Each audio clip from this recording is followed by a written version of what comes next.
ಬರೆದು ಸ್ವಚ್ಛತೆ ಮತ್ತು ನಮ್ಮ ಸಮಸ್ಯೆಗಳನ್ನ ದೇವರೊಟ್ಟಿಗೆ ಹಂಚಿಕೊಳ್ಳಿ ಕೂಡ ಪ್ರಾರ್ಥನೆ ಸಹಾಯವಾಗ್ತದೆ. Okay, so that's the why. But how do we pray? ಹಾಗಾದ್ರೆ ನಾವು ಹೇಗೆ ಪ್ರಾರ್ಥನೆಯನ್ನು ಮಾಡ್ತೇವೆ? Hi Esther. How do we pray? ಹೇಗೆ ನಾವು ಪ್ರಾರ್ಥನೆ ಮಾಡ್ತೇವೆ? ಕಣ್ಣು ಮುಚ್ಕೊಂಡ, ಕಣ್ಣು ಓಪನ್ ಮಾಡಿ, standing, sitting, hands folded, hands like this, hands like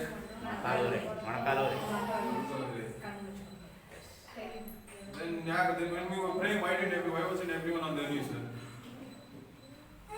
ನಾವು ಹೇಗೆ ಪ್ರಾರ್ಥನೆ ಮಾಡ್ತೇವೆ? ಕೆಲವರು ಹೇಳಿದ ಹಾಗೆ ಮೊಣಕಾಲೂರಿ ನಾವು ಪ್ರಾರ್ಥನೆ ಮಾಡ್ತೇವೆ, ನಮ್ಮ ಕಣ್ಣುಗಳನ್ನು ಮುಚ್ಚಿ. ಹಾಗಾದ್ರೆ ಈಗ ನಾವು ಪ್ರಾರ್ಥನೆ ಮಾಡಿದ್ರೆ ಎಲ್ಲರೂ ಮೊಣಕಾಲೂರಿ ಇಲ್ಲ ಅಂತ ಕೇಳ್ತಾರೆ. Everyone was nicely seated on the seat. ಕೆಲವೊಂದು ಸನ್ನಿವೇಶ. So particular reasons, then you sit and pray, then you stand and pray, then you.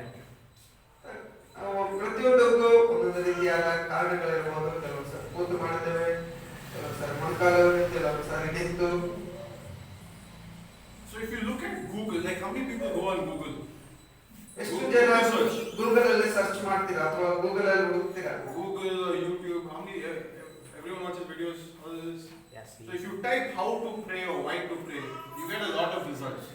ನಾವು ಅದರಲ್ಲಿ ಸರ್ಚ್ ಮಾಡುವಾಗ ಯೂಟ್ಯೂಬ್ ನಲ್ಲಾಗಿ ಅಥವಾ ಗೂಗಲ್ ನಲ್ಲಾಗಿ ಈ ಪ್ರಾರ್ಥನೆ ಹೇಗೆ ಮಾಡಬೇಕೆಂಬುದಾಗಿ ನಾವು ಸರ್ಚ್ ಮಾಡುವ ಅನೇಕ ವಿಷಯಗಳಲ್ಲಿ ನಮಗೆ ಸಿಗ್ತದೆ. So I went this week. I went and searched how to pray and why we pray. ಹೇಗೆ ಏನಕ್ಕೋಸ್ಕರ ನಾವು ಪ್ರಾರ್ಥನೆ ಮಾಡಬೇಕು ಅಥವಾ ಹೇಗೆ ನಾವು ಪ್ರಾರ್ಥನೆ ಮಾಡಬೇಕೆಂಬುದಾಗಿ ನಾವು ಸರ್ಚ್ ಮಾಡುವಾಗ ಅನೇಕ ವಿಷಯಗಳು ನಮಗೆ ಸಿಕ್ಕಿದೆ. And I found the best techniques. ಮತ್ತು ಅನೇಕ ಹೊಸ ವಿಧಾನಗಳನ್ನು ನೋಡಿ. And I want to share those techniques with you. ಅದನ್ನ ನಾನು ನಿಮ್ಮ ಮಟ್ಟಿಗೆ ಹಂಚಿಕೊಳ್ಳೋದಕ್ಕೆ ಇಷ್ಟಪಡುತ್ತೇನೆ. But in all those techniques, ಈ ಎಲ್ಲ ವಿಧಾನಗಳಲ್ಲಿ ಕೂಡ, in all those best practices, ಆ ಎಲ್ಲ ಒಂದು ಪ್ರಾರ್ಥನೆ ಅಭ್ಯಾಸಗಳಲ್ಲಿ there was one thing missing.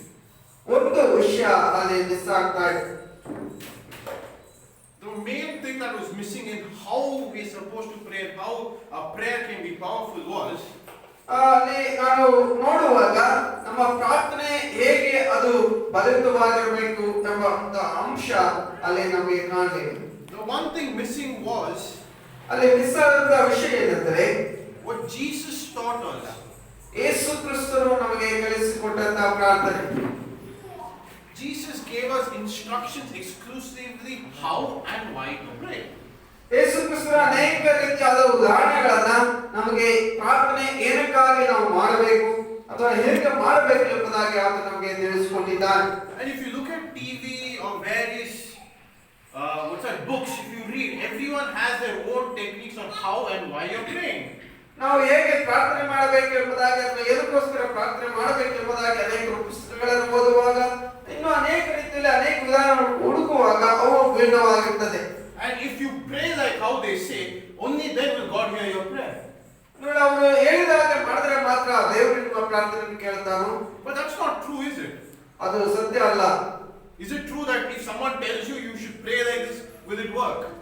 ಒಂದು ವೇಳೆ ಯಾರಾದರೂ ನಮಗೆ ಹೀಗೆ ಪ್ರಾರ್ಥನೆ ಮಾಡಬೇಕು ಎಂಬುದಾಗಿ ಹೇಳಿದ್ರೆ ಮಾತ್ರ ಅದರಿಂದ ದೇವರು ನಿಮ್ಮ ಪ್ರಾರ್ಥನೆಯನ್ನು ಕೇಳುವುದಕ್ಕೆ ಸಾಧ್ಯವಿದೆಯಾ? No, do you think it will work? ಅದು ಸಾಧ್ಯವಿದೆಯಾ? ಯಾರಾದರೂ ಹೀಗೆ ಪ್ರಾರ್ಥನೆ ಮಾಡಬೇಕು ಎಂಬುದಾಗಿ ಹೇಳುವಾಗ ನೀವು ಪ್ರಾರ್ಥನೆ ಮಾಡಿದ್ರೆ ದೇವರು ನಿಮ್ಮ ಪ್ರಾರ್ಥನೆಯನ್ನು ಕೇಳ್ತಾನ?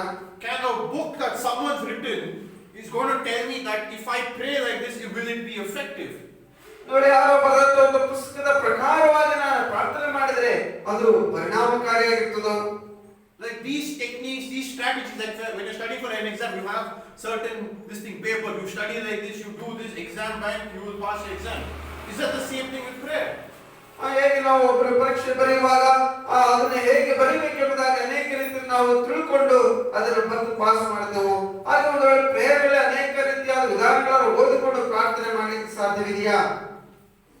If you look at Google, YouTube, or reading any books which says how to pray and why to pray, ಒಂದು ವೇಳೆ ಗೂಗಲ್ ಸರ್ಚ್ ಮಾಡೋದು ಅಥವಾ ಅನೇಕ ಪುಸ್ತಕಗಳನ್ನ ಓದುವುದು ಅಥವಾ ಯೂಟ್ಯೂಬ್ ನಲ್ಲಿ ಹೇಗೆ ಪ್ರಾರ್ಥನೆ ಮಾಡಬೇಕೆಂಬುದಾಗಿ ನಾವು ಗಮನಿಸುವಾಗ they always lose the focus on the main thing. ಅವರು ಮುಖ್ಯವಾದ ವಿಷಯದ ಮೇಲೆ ತಮಗಿರುವಂತಹ ಗಮನವನ್ನು ಕಳೆದುಕೊಳ್ತಾರೆ. They focus on the point that Jesus taught us in Matthew chapter 6. ಆದರೆ ಯೇಸು ಕ್ರಿಸ್ತ ನಮಗೆ ಮತ್ತಾಯನ ಬರೆದ ಸುವಾರ್ತೆ 6ನೇ ಅಧ್ಯಾಯದಲ್ಲಿ ಅದನ್ನು ತಿಳಿಸಿಕೊಟ್ಟಿದ್ದಾನೆ. All of us know this. Matthew chapter 6 verses 5 to 15. We know this by heart. ಮತ್ತಾಯನ ಬರೆದ ಸುವಾರ್ತೆ 6ನೇ ಅಧ್ಯಾಯದಲ್ಲಿ ಇರುವಂತಹ ಆ ವಚನಗಳು ನಮಗೂ ಕೂಡ ಬಾಯಿಪಾಠವಾಗಿ ಗೊತ್ತಿದೆ. And we pray this prayer at the end of every service. ನಾವು ಪ್ರತಿ ಸಾರಿ ಆರಾಧನೆ ಕೊನೆಗೊಳಿಸುವಾಗ ಈ ಪ್ರಾರ್ಥನೆ ನಾವು ಕೂಡ ಅನೇಕ ಸಾರಿ ಮಾಡ್ತೇವೆ. Now I'll ask you again. ಮತ್ತೆ ನಾನು ನಿಮಗೆ ಕೇಳೋದಕ್ಕೆ ಇಷ್ಟಪಡ್ತೇನೆ, Why do you pray this prayer? ಯಾಕೆ ನಾವು ಈ ಪ್ರಾರ್ಥನೆಯನ್ನ ಮಾಡ್ತೇವೆ? Anyone? Why do we pray? Because uncle said or ಈ ಪ್ರಾರ್ಥನೆ ನಾವು ಏನಕ್ಕೋಸ್ಕರ ಮಾಡ್ತೇವೆ? ಅಂಕಲ್ ಹೇಳಿದ್ರೆ ಎಂಬುದಾಗಿ ಮಾಡ್ತೇವಾ? ಯೇಸು ಕ್ರಿಸ್ತನು ಹೇಳಿ ಕಳಿಸಿಕೊಟ್ಟ ಪ್ರಾರ್ಥನೆ. Okay, but why? ಅದಕ್ಕೆ ದೇವರೊಟ್ಟಿಗೆ ಮಾತನಾಡುವಂತ. Okay, now if you dig deeper, why do you pray? What do you get out of it?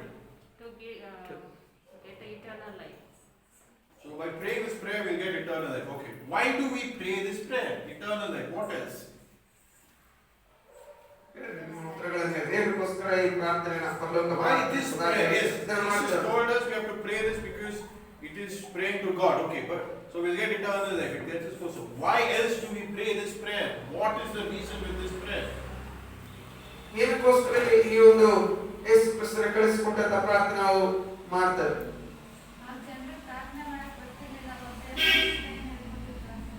So you are saying everyone in the Old Testament didn't know how to pray. ಪ್ರಾರ್ಥನೆ ಮಾಡಕ್ ಬರ್ತಿತ್ತು, ಹೇಳಿದ್ನೇ ಹೇಳ್ತಾರಂತ ದೇವರು, ಹೇಳಿದ್ನೇ ಹೇಳ್ಬಾರ್ದಂತ ದೇವರು ಆ ಪದವನ್ನ ದೇವರು ಏನ್ ಮಾಡಿದ್ರು, ಆ ಪ್ರಾರ್ಥನೆಯನ್ನ ಕಳಿಸಿಕೊಟ್ರು. But why? ಈ ರೀತಿಯಾಗಿ ಪ್ರಾರ್ಥನೆ ಮಾಡಿರಿ ಅಂತ ದೇವರು. To honor God. ನಾವು ಪ್ರಾರ್ಥನೆ ಮಾಡುವಾಗ ಕಪಟಿಗಳ ಹಾಗೆ ಪ್ರಾರ್ಥನೆ ಮಾಡಬಾರದು. Okay, and ನಾವು ಯಾವಾಗ ಪ್ರಾರ್ಥನೆ ಮಾಡಿದ್ದು ಕೇಳಿದ್ದೆ ಮತ್ತೆ ಮತ್ತೆ ಕೇಳಬಾರದು. ಸುಮ್ಮನೆ ಹೇಳ್ದ. ಸುಮ್ಮನೆ but is that written? ಸುಮ್ಮನೆ ಹೇಳ್ಬಾರ್ದು. ಸುಮ್ಮನೆ ಅದೇ ಹೇಳ್ತಾನೆ. ಒಂದೇ ಪ್ರಾರ್ಥನೆ ರಿಕ್ವೆಸ್ಟ್ ಮತ್ತೆ ಮತ್ತೆ ಮತ್ತೆ ಮತ್ತೆ ಮಾಡಿದ್ದೇ ಮಾಡ್ತಾ ಇರ್ತಾನೆ. ಅದಕ್ಕೆ ಅದು ಒಂದು ಕಪಟಿತನದಿಂದ ಅದು ಮಾಡಬಾರ್ದು ಅಂತ ದೇವರು ಪ್ರಾರ್ಥನೆ ಮಾಡುವುದು ಸತ್ಯವಾಗಿ ಪ್ರಾರ್ಥನೆ ಮಾಡಿ ಅಂತ ಹೇಳಿ.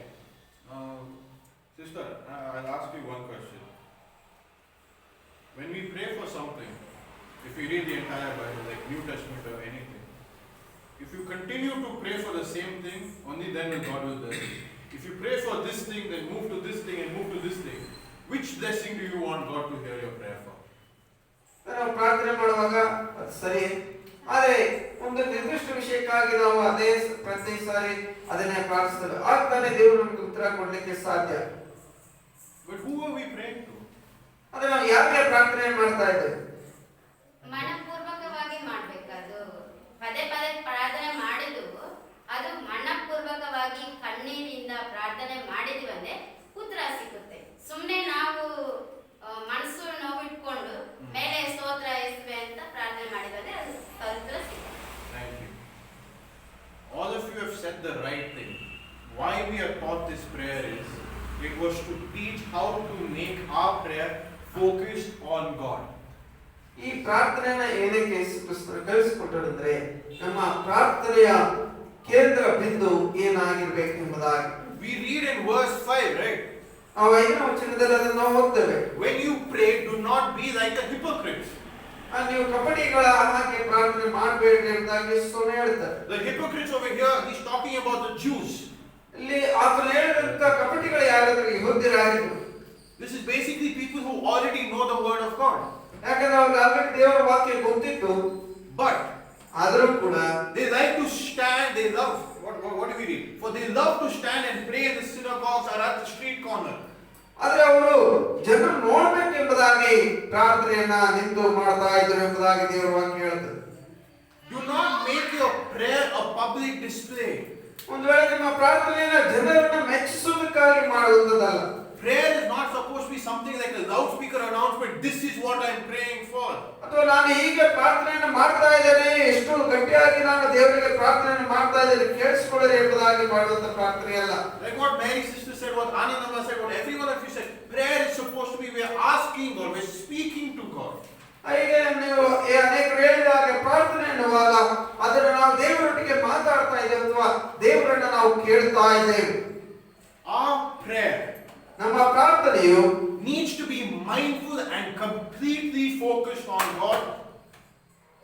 ನಮ್ಮ ಪ್ರಾರ್ಥನೆ ದೇವರ ಮೇಲೆ ಅದು ಕೇಂದ್ರೀಕೃತವಾಗಿರಬೇಕು ಹೊರತು ಬೇರೆ ವಿಷಯಗಳ ಮೇಲೆ ಅಲ್ಲ.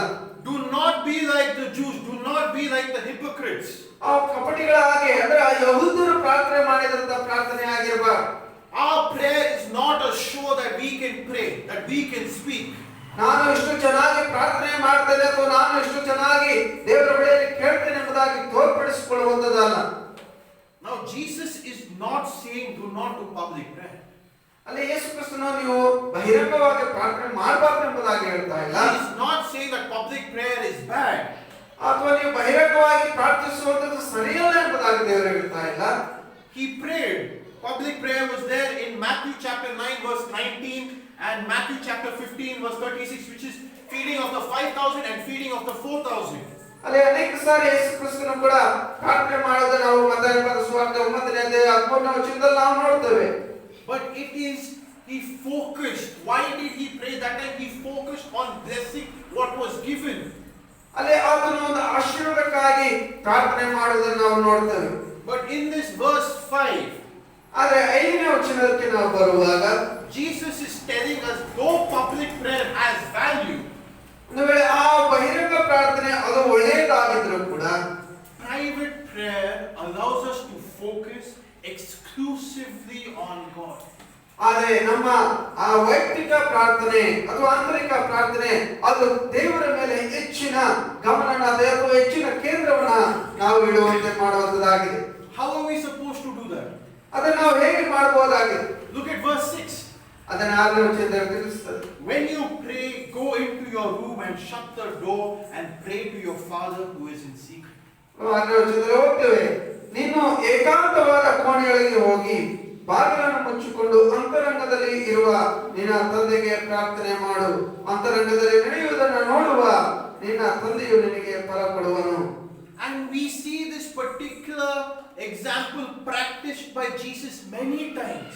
ಅದನ್ನೇ ಯೇಸು ಕ್ರಿಸ್ತನು ಕೂಡ ಅನೇಕ ಸಾರಿ ತಾನು ಹೇಳಿದ ಹಾಗೆ ಅಭ್ಯಾಸದಿಂದ ನಾವು ನೋಡ್ತೇವೆ. In his own prayer, personal prayer, like after every single miracle. ಯಾಕಂದ್ರೆ ಆತನು ಪ್ರತಿ ಸಾರಿ ಅದ್ಭುತ ಕಾರ್ಯವನ್ನು ಮಾಡಿದ ತಕ್ಷಣವೇ ಆತನು ಏಕಾಂತವಾದ ಪ್ರಾರ್ಥನೆಗೆ ಹೋಗುತ್ತಿದ್ದನು. Or before something big was going to happen. ಒಂದು ವೇಳೆ ಇನ್ನೂ ಹೆಚ್ಚಿನ ದೊಡ್ಡ ಕಾರ್ಯವಾಗಲಿಕ್ಕೆ ಮುಂಚೆ ಆತನು ಏಕಾಂತವಾದ ಪ್ರಾರ್ಥನೆಗೆ ಹೋಗುತ್ತಿದ್ದನು. Jesus would take himself away from everyone and find a quiet spot. ಆತನು ಎಲ್ಲರಿಂದ ದೂರ ಹೋಗಿ ಆತನು ಏಕಾಂತವಾದ ಸ್ಥಳದಲ್ಲಿ ಪ್ರಾರ್ಥನೆಯನ್ನು ಮಾಡುತ್ತಿದ್ದನು. And he would pray to his Father in heaven seeking guidance.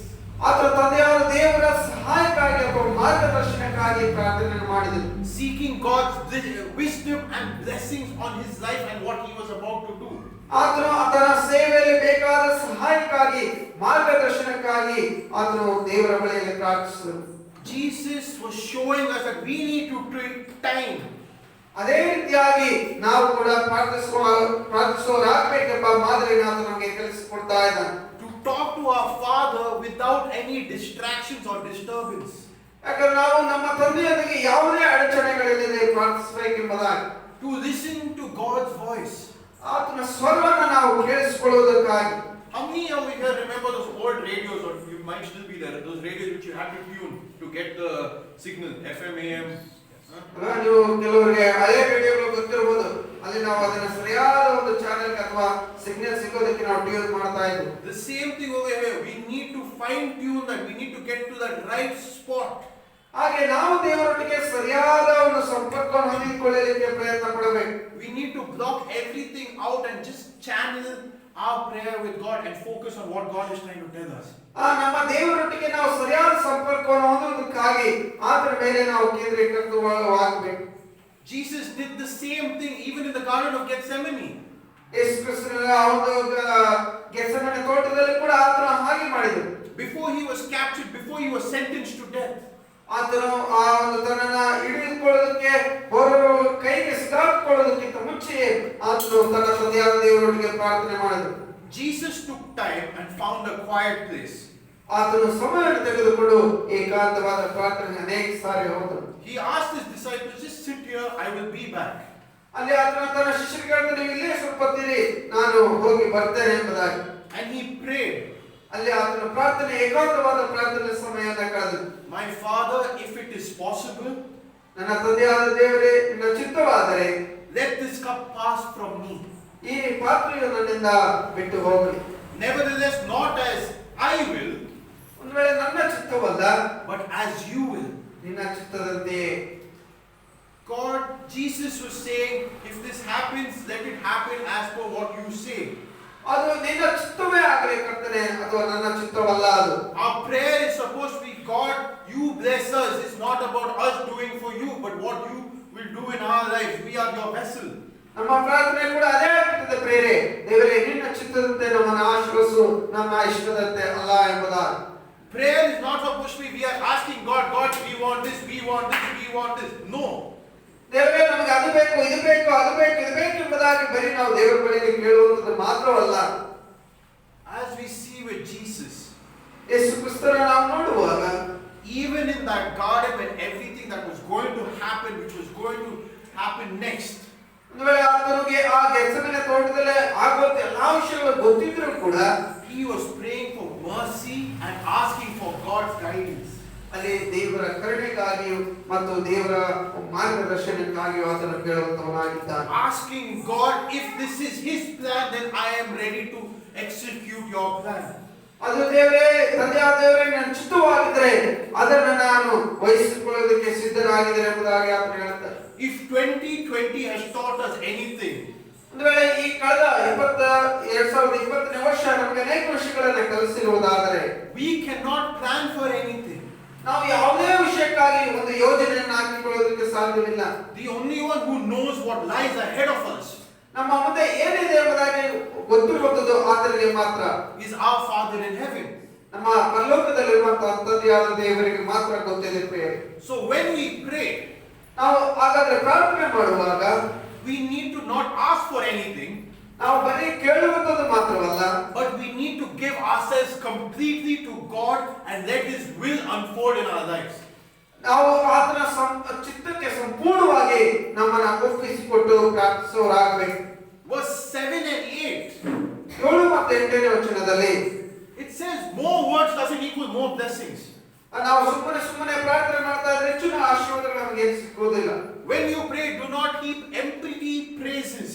ಸುಮ್ಮನೆ ಅಲ್ಲಿ ನೀವು ಅದನ್ನು ಮೆಚ್ಚಿಸುವುದಕ್ಕಾಗಿ ಪ್ರಾರ್ಥನೆ ಮಾಡುವಂತದ್ದಲ್ಲ.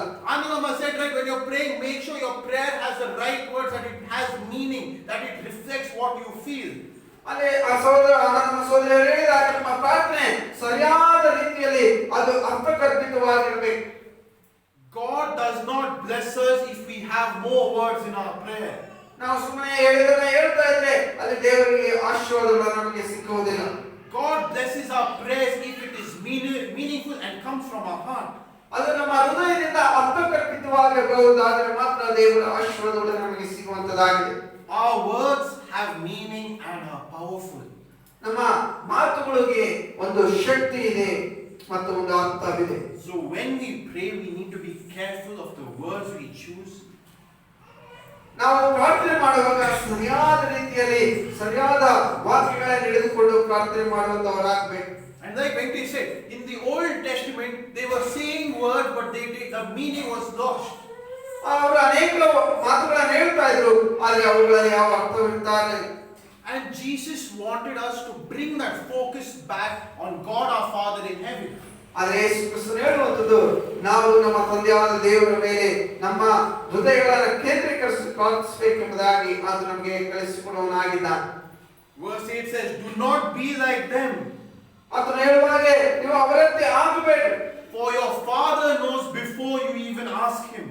ನಿಮ್ಮ ತಂದೆಗೆ ಗೊತ್ತಿದೆ ನಿಮಗೆ ಏನು ಬೇಕು ಎಂಬುದಾಗಿ. God knows both our spoken and unspoken needs. ಒಂದು ವೇಳೆ ನಮಗೆ ಬೇಕಾಗಿರುವಂತದ್ದು ಅಥವಾ ಬೇಕಾಗದೇ ಇರುವಂತ ಎಲ್ಲ ವಿಷಯಗಳು ಕೂಡ ದೇವರಿಗೆ ತಿಳಿದಿದೆ. God knows what is best for us.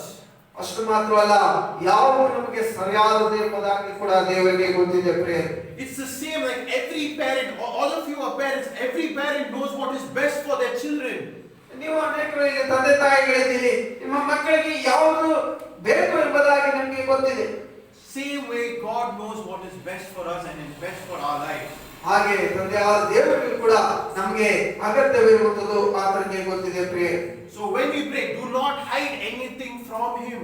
ಹಾಗಾಗಿ ನಿಮ್ಮಲ್ಲಿ ಯಾವುದನ್ನ ನೀವು ಮುಚ್ಚಿಕೊಳ್ಳದೆ ಆತನ ಮುಂದೆ ನೀವು ಹೇಳಿಕೊಳ್ಳಬಹುದಾಗಿದೆ. God knows everything, so what are you hiding from? ದೇವರಿಗೆ ಎಲ್ಲವೂ ಗೊತ್ತಿರುವಾಗ ನೀವು ಯಾವುದನ್ನ ದೇವರಿಂದ ಮುಚ್ಚಿಡಲಿಕ್ಕೆ ಸಾಧ್ಯ? So then Jesus gives us in verse 9. ಹಾಗಾಗಿ 9ನೇ ವಚನದಲ್ಲಿ ಆತನು ಹೀಗೆ ಹೇಳ್ತಾನೆ, Pray like this then. ಹಾಗಾದ್ರೆ ಹೀಗೆ ಪ್ರಾರ್ಥನೆ ಮಾಡ್ರಿ. It starts with a call, it starts with an invocation, it starts with we are calling our Father in heaven at his place of residency. ಅಲ್ಲಿ ತಂದೆಯನ್ನ ನಾವು ಕೂಗುವಾಗೆ ಇರುವಂತ ಒಂದು ಮಾತನ್ನು ನಾವು ಅಲ್ಲಿ ನೋಡ್ತೇವೆ. Esther, how do you start the Lord's Prayer? ಪ್ರಾರ್ಥನೆ How do you start? Focus here. Our Father in heaven, hallowed be your name. ಪರಲೋಕದಲ್ಲಿರುವ ನಮ್ಮ ತಂದೆಯೇ, ನಿನ್ನ ನಾಮವು ಪರಿಶುದ್ಧವೆನಿಸಲ್ಪಡಲಿ. We have direct access to God. ಇಲ್ಲಿ ದೇವರೊಟ್ಟಿಗೆ ನಮಗೆ ನೇರವಾದ ಸಂಪರ್ಕವಿದೆ ಪ್ರೇರೆ. Hallelujah. Hallelujah. We have direct access. There is no waiting in line. You don't have to be last in line. You are there, right in front. ಅಲ್ಲಿ ನೀವು ಕೊನೆಯದಾಗಿ ಕ್ಯೂನಲ್ಲಿ ದೇವರ ಬಳಿಗೆ ಬರುವ ಅವಶ್ಯಕತೆ ಇಲ್ಲ. ನೀವು ಅಲ್ಲಿ ದೇವರ ಮುಂದೆ ಇದ್ದೀರಿ, ನೇರವಾಗಿ ದೇವರಿಗೆ ಕೇಳ್ತಾ ಇದ್ದೀರಿ. You put a call, you are directly speaking to him. ನೀವು ಫೋನ್ ಮಾಡೋದಾದ್ರೆ ಯಾವ ವೇಟಿಂಗ್ ಕೂಡ ಅಲ್ಲಿಲ್ಲ, ನೇರವಾಗಿ ನೀವು ದೇವರೊಟ್ಟಿಗೆ You ಮಾತಾಡಬಹುದಾಗಿದೆ. don't have to listen to that whole, this is Corona time. If you have Corona, please give us all of this for that first 5 minutes. You have none of that. You go directly connected to God. When you say, Our Father, who hallowed be your name. ಅಲ್ಲಿ ನಾವು ಈಗ phone ಮಾಡುವಾಗ ಒಂದು ಕನ್ನಡದ small message ಬರ್ತದೆ, at least ಒಂದು 5 ನಿಮಿಷ ಆಗ್ತದೆ. ಹಾಗೆ ಯಾವ ಅಡೆತಡೆ ಇಲ್ಲದೆ ನೇರವಾಗಿ ನೀವು ತಂದೆಯಾದ ದೇವರ ಬಳಿಗೆ ಪ್ರಾರ್ಥನೆ ಮಾಡಲಿಕ್ಕೆ ಹೋಗ್ತೀರಿ. In this phrase, we are acknowledging God's name to be holy and above all name.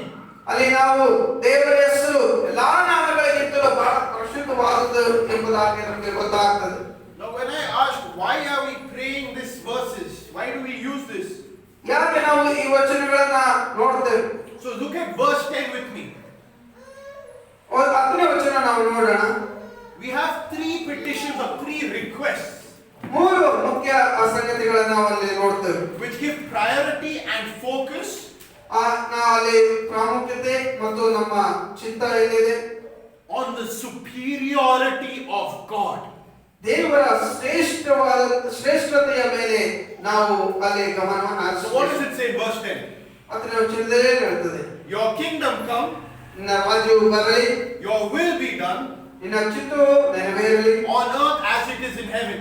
ಪರಲೋಕದಲ್ಲಿಯೂ ಮತ್ತು ಭೂಲೋಕದಲ್ಲಿ ಕೂಡ ನೆರವೇರಲಿ. This focuses on the superiority of God. ಇದು ದೇವರ ಶ್ರೇಷ್ಠತೆಯ ಮೇಲೆ ನಾವು ಕೇಂದ್ರೀಕರಿಸುವುದಾಗಿದೆ. We are called to pray and work for the continued advancement of God's kingdom on earth. ದೇವರ ರಾಜ್ಯವು ಈ ಭೂಲೋಕದಲ್ಲಿ ಇದ್ರೂ ಕೂಡ ಆತನನ್ನು ನಾವು ದೃಷ್ಟಿಸಿದವರಾಗಿ ನಾವು ಪ್ರಾರ್ಥಿಸುವವರಾಗಬೇಕು. We are called to reflect God's love, ದೇವರ ಪ್ರೀತಿಯನ್ನು ನೆನೆಸಿಕೊಳ್ಳುವವರಾಗಿ, obey his laws, ಆತನ ಒಂದು ಆಜ್ಞೆಗೆ ವಿಧೇಯರಾಗಿ, honor him, ಆತನಿಗೆ ಗೌರವವನ್ನು ಸಲ್ಲಿಸುವವರಾಗಿ, and do good to all the people who are in front of him.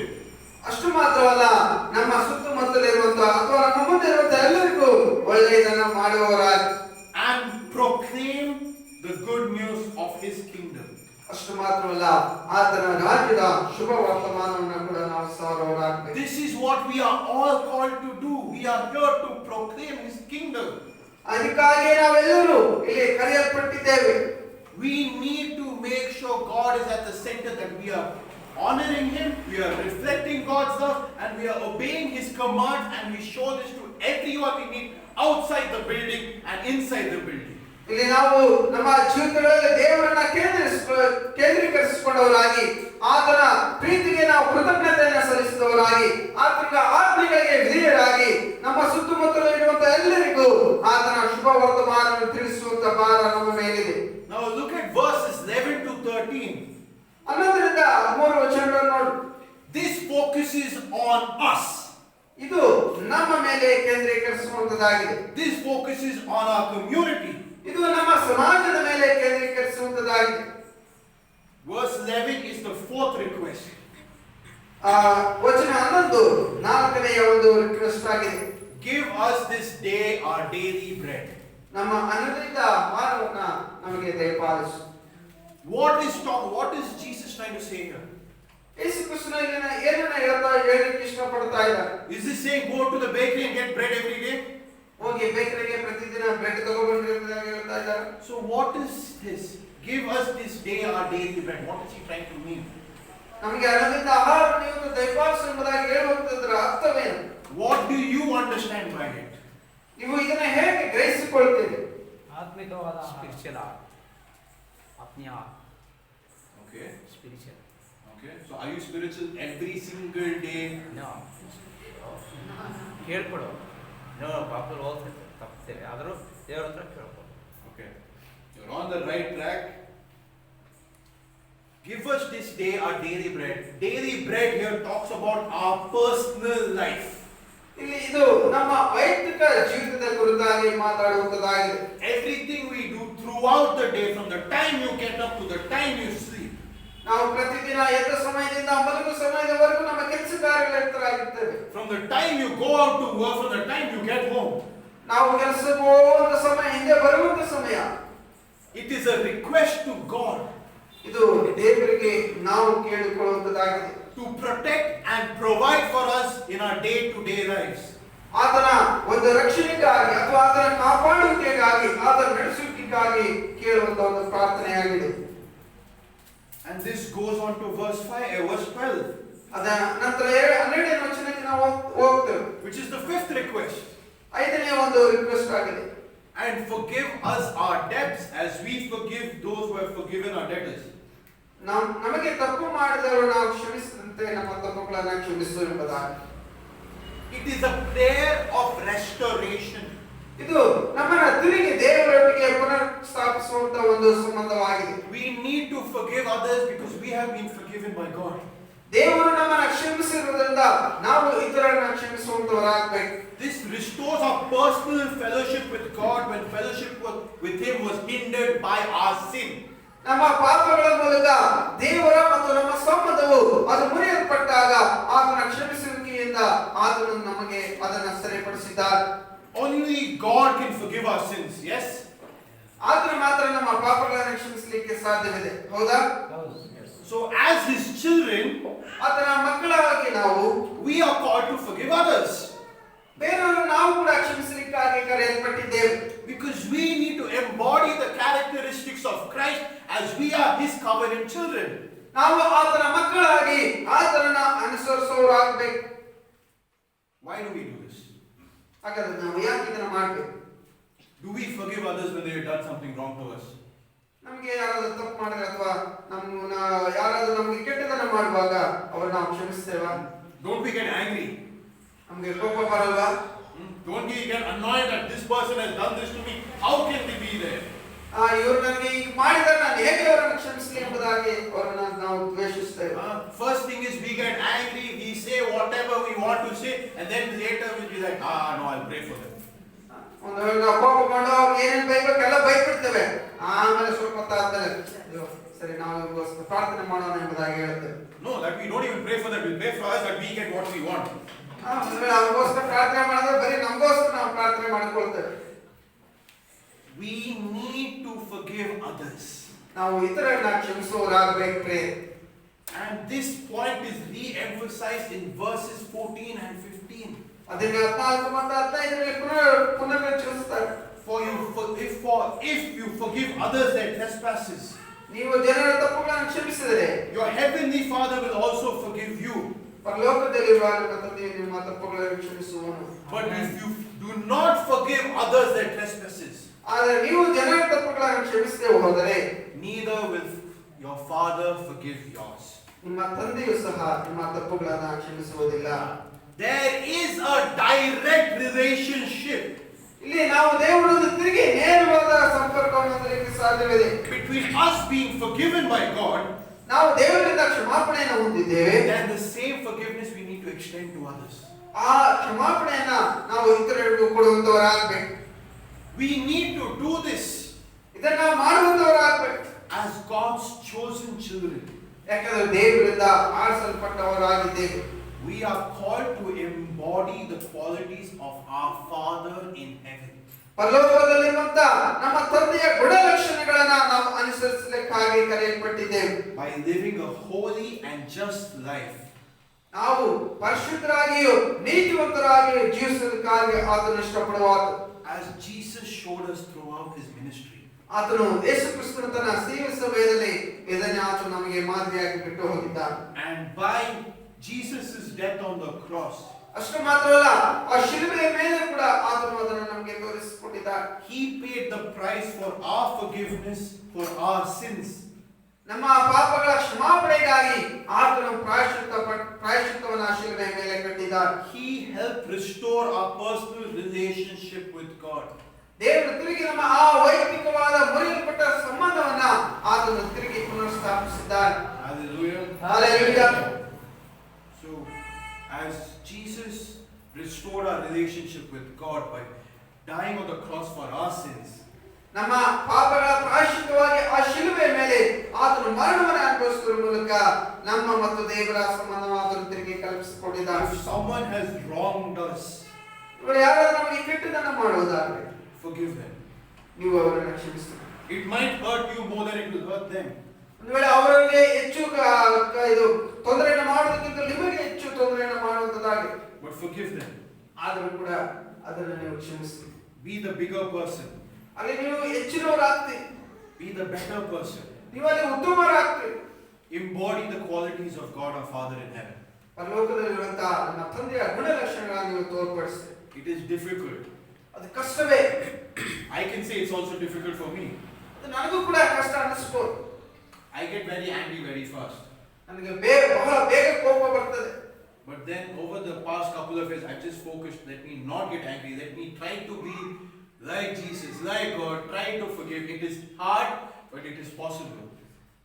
ನಾನು ಕೂಡ ಕೆಲವು ವರ್ಷಗಳಿಂದ ಈಗ ಸ್ವಲ್ಪ ಮಟ್ಟಿಗೆ ಆ ದೇವರ ವಾಕ್ಯದ ಮೇಲೆ ನಾನು ಫೋಕಸ್ ಮಾಡಿ ನಾನು ಅದನ್ನ ಕಡಿಮೆ ಮಾಡಿಕೊಂಡಿದ್ದೇನೆ.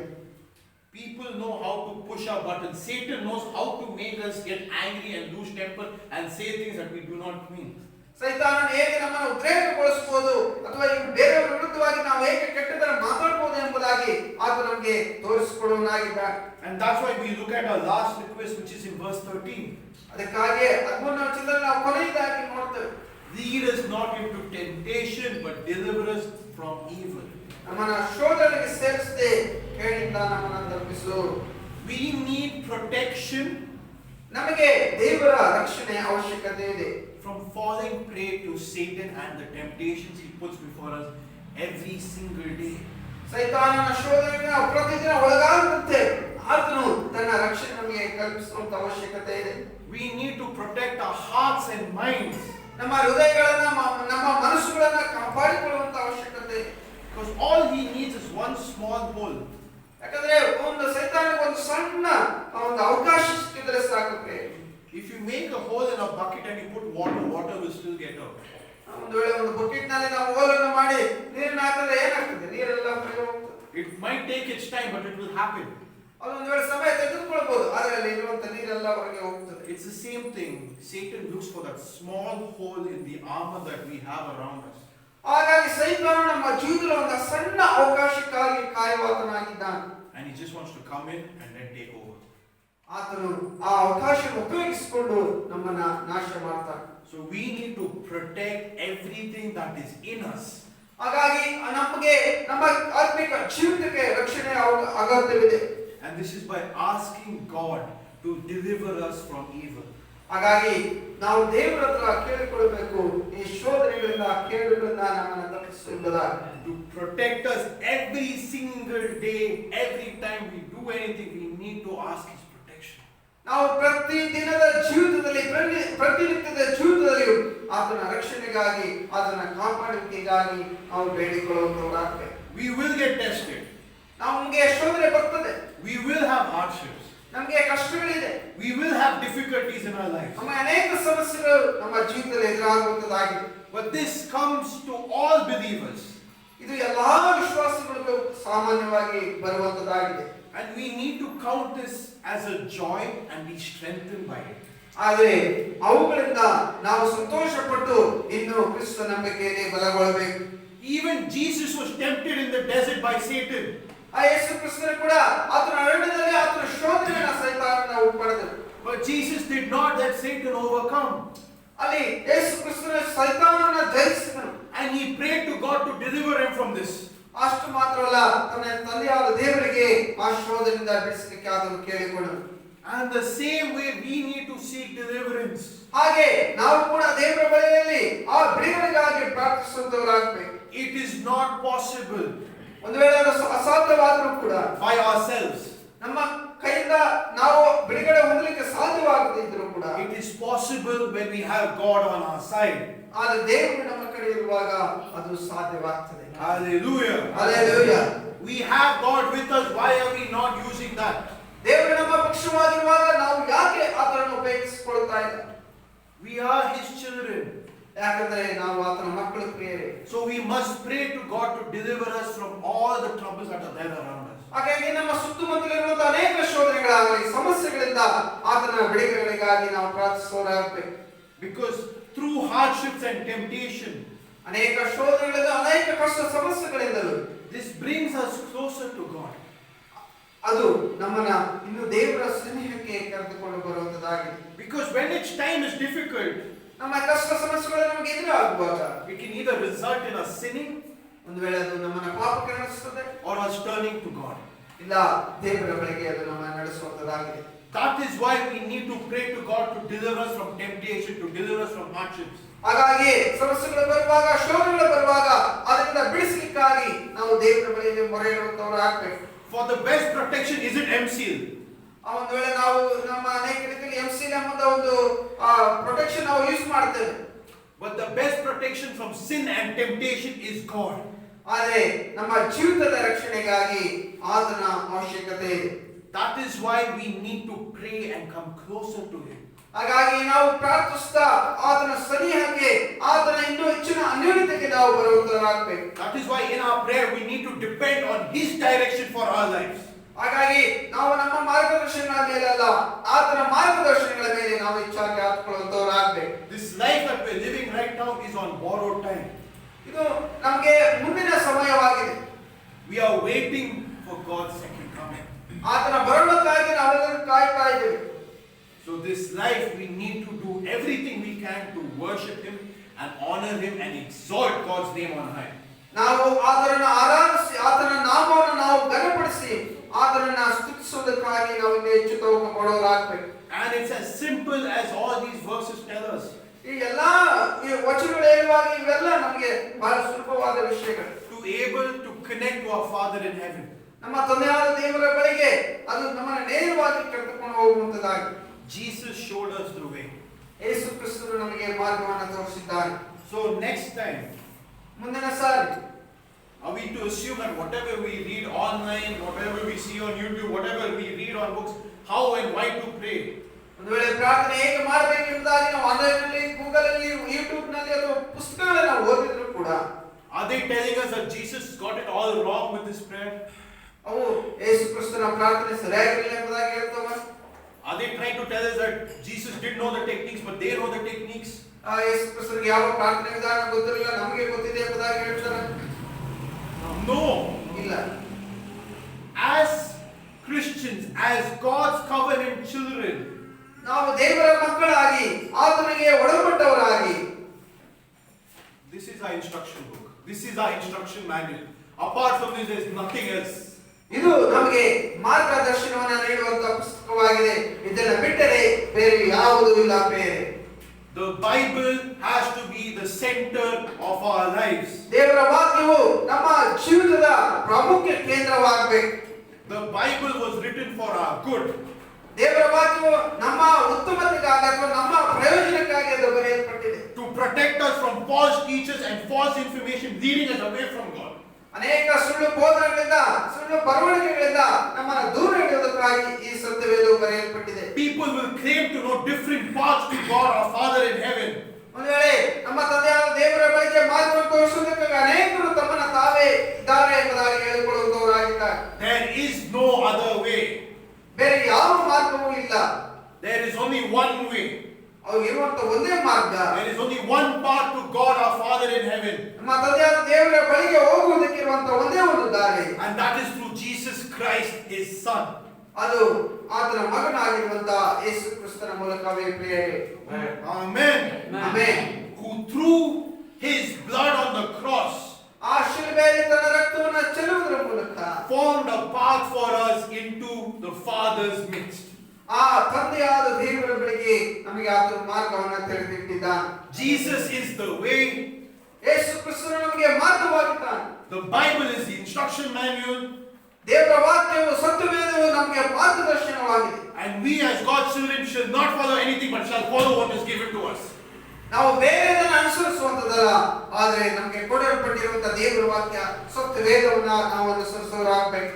We need to protect ourselves from being led astray from those who claim to know better than Jesus. ಯೇಸು ಕ್ರಿಸ್ತನಿಗಿಂತಲೂ ನಾನು ಶ್ರೇಷ್ಠ ಎಂಬುದಾಗಿ ಹೇಳಿಕೊಳ್ಳುವಂತ ಅನೇಕರಿದ್ದಾರೆ. ಅಂದ್ರೆ ಅಂತ ಬೋಧನೆಗಳಿಗೆ ನೀವು ಬಹಳ ಎಚ್ಚರಿಕೆ ಉಳ್ಳವರಾಗಿದೆ. We are mere vessels of God's voice. ನಾವು ದೇವರ ಒಂದು ಶಬ್ದಕ್ಕೆ ಅಥವಾ ದೇವರ ಒಂದು ಮಾತಿಗೆ ಬಹಳ ಹತ್ತಿರವಾದಂತವರಾಗಿದ್ದೇವೆ. This is not about culture, this is not about caste, this is not about creed. ಒಂದು ವೇಳೆ ನಮ್ಮ ಒಂದು ಜಾತಿ ಅಲ್ಲ, ಅಥವಾ ನಾವು ಯಾವ ಸ್ಥಿತಿಯಲ್ಲಿ ಇದ್ದೇವೆ ಎಂಬುದಾಗಿ ಅಲ್ಲ, ಅಥವಾ ನಾವು ಯಾವ ಗುಂಪಿನವರಿಗೆ ಸೇರಿದ್ದೇವೆ ಎಂಬುದಾಗಿ ಅಲ್ಲ. When the word of God is the center of what we say, the word is speaking, it is not us. ಯಾಕಂದ್ರೆ ದೇವರ ವಾಕ್ಯವು ನಮ್ಮ ಎಲ್ಲದಕ್ಕೂ ಅದು ಕೇಂದ್ರ ಬಿಂದುವಾಗಿದೆ. So let the word of God reflect in our lives and let that be shown to those around us. ದೇವರ ವಾಕ್ಯವು ನಮ್ಮಲ್ಲಿ ಅದು ಪ್ರಜ್ವಲಿಸುವಂತದಾಗಿ ಅನೇಕರಿಗೆ ಅದು ಬೆಳಕಾಗಿ ಮಾರ್ಪಡುವಂತದಾಗಿದೆ. For yours is the kingdom, ದೇವರೇ ಈ ರಾಜ್ಯ ನಿನ್ನದು, the power and the glory, ದೇವರಿಗೆ ಎಲ್ಲವೂ ಮಹಿಮೆ ಘನತೆ ಆತನದಾಗಿದೆ, forever and ever. ಅದು ನಿತ್ಯ ನಿರಂತರಕ್ಕೂ ಸಲ್ಲುವಂತದಾಗಿದೆ. Amen. ಆಮೆನ್. ಆಮೆನ್.